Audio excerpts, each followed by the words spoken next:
कि राम नाम में इतना दम होने के बाद भी लोगों के दुख दूर नहीं हो रहे, तो क्या करना चाहिए?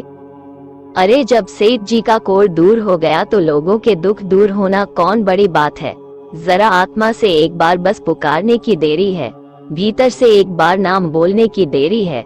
ये एक सत्य घटना है धर्म काल यानी कबीर, तुलसीदास, सूरदास, मीराबाई के समय की। बनारस के पास किसी गांव में रहने वाले अति धनाढ्य एक सेठ को कोढ़ की बीमारी हो गई। उस समय में कोढ़ की बीमारी यानी आज के कैंसर से भी बुरी।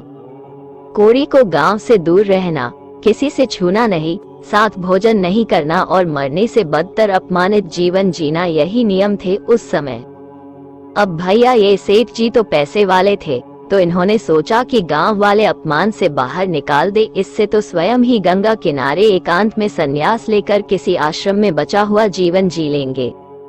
रास्ते भर दान देते, धन लुटाते, बड़े गाजे बाजे के साथ हाथी घोड़े और पालकी में स्वयं विराजमान होकर वो सेठ जी संन्यास लेने के लिए गंगा किनारे पहुँचे। कबीरदास जी के सुपुत्र कमाल उस समय गंगा तट पर ध्यान कर रहे थे। उन्होंने जब ये शोर सुना और कारण जाना तो वे सेठ जी के पास आए और बोले, क्यों महाराज, आपका ये कोढ़ का रोग मैं दूर कर दूं तो? सेठ जी आशा की किरण आंखों में लिए बोले कि बाबा जी मैं अपनी आधी संपत्ति आपके नाम कर दूंगा। कमाल के ऐसा पूछने पर सेठ जी ने प्रत्युत्तर दिया, नहीं मुझे आपकी संपत्ति नहीं, आपका विश्वास चाहिए, बोलिए देंगे? सेठ जी ने कहा, हाँ हाँ बाबा जी क्यों नहीं, विश्वास ही विश्वास है मुझ में। एक गहरी सांस लेकर आकाश की ओर देखते हुए कुछ विचारते विचारते कमाल ने कहा, ठीक है, फिर आपको 3 बार राम नाम लेना है और गंगा जी में डुबकी लगानी है। तीसरी बार डुबकी लगाते ही आपका कोढ़ दूर हो जाएगा। सेठ जी तो तुरंत तैयार गंगा जी में उतरे और उनके साथ साथ कमाल भी उतरे और सेठ जी ने जल्दी जल्दी राम बोलकर एक डुबकी लगा दी।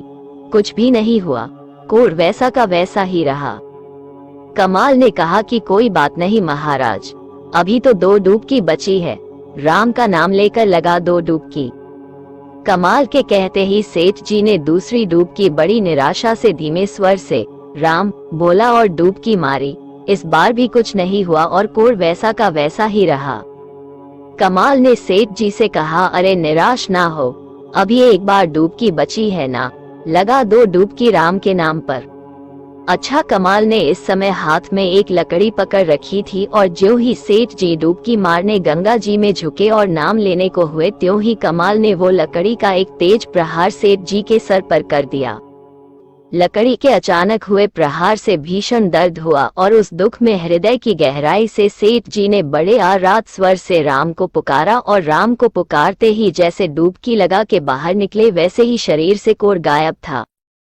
सेठ जी ने कोढ़ दूर करने के प्रयोजन से राम का नाम लिया और जब वो नाम बस एक बार पूरे अंतःकरण से यानी मन बुद्धि चित्त और अहंकार को बस राम में लगाकर लिया, तब उनका कोढ़ दूर हो गया। उपस्थित भरी जनता राम नाम की जय और कमाल की भूरी भूरी प्रशंसा करने लगी। तो भैया दम तो राम के नाम में ही है, बस हम ही बेदम से नाम लिए जाते हैं और राम को कोसे जाते हैं। एक बार वास्तव में नाम ले लेना संसार से तर जाने के लिए बहुत है। जैसे इस दोहे में कहा गया है कि राम राम कही जे जमुआही, तिन्हि न पाप पुंज समुआही। अरे जो उबासी आलस लेते समय भी अगर राम राम कह देना तो उसके कई जन्मों के पाप कटने लगते हैं। इस जन्म के नए पाप उसके पास नहीं आ पाते। सादर सुमिरन जे नर करही, भव बारिधि गोपद इव तरही।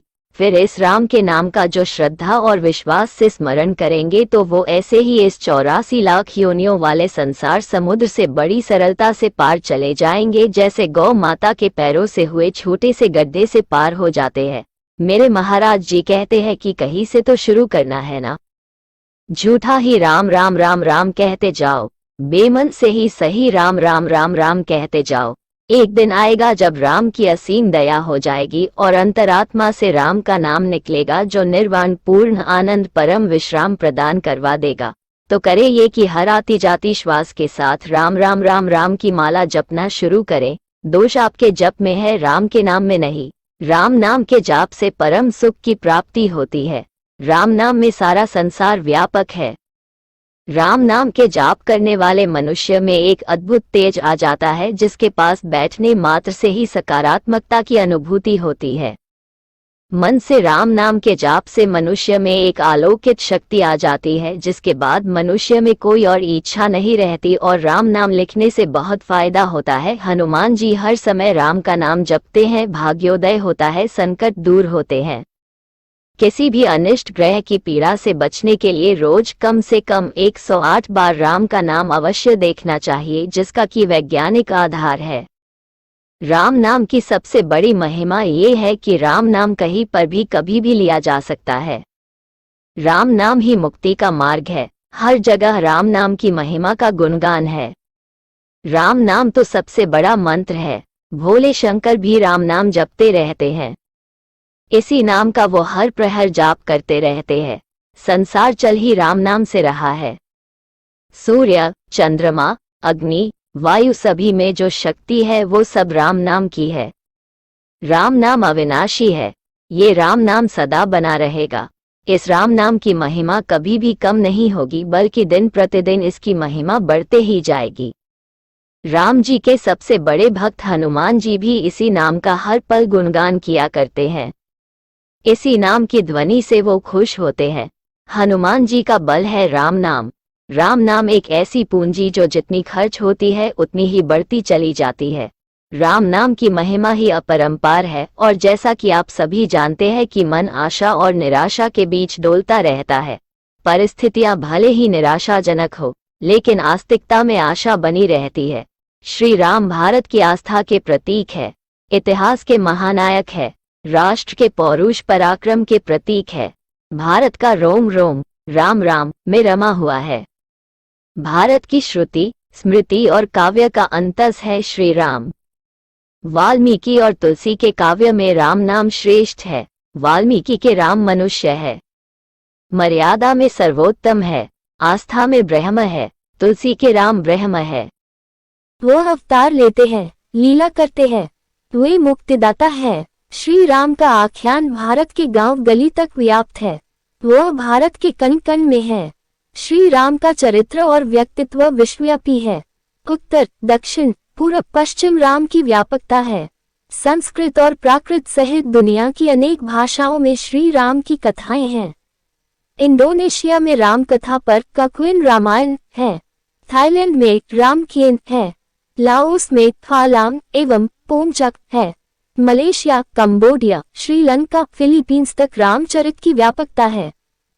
तुलसी राम राज्य में समता का आदर्श रखते हैं। राम प्रताप विषमता खोई। राम राज्य में कोई दुख ही नहीं, सब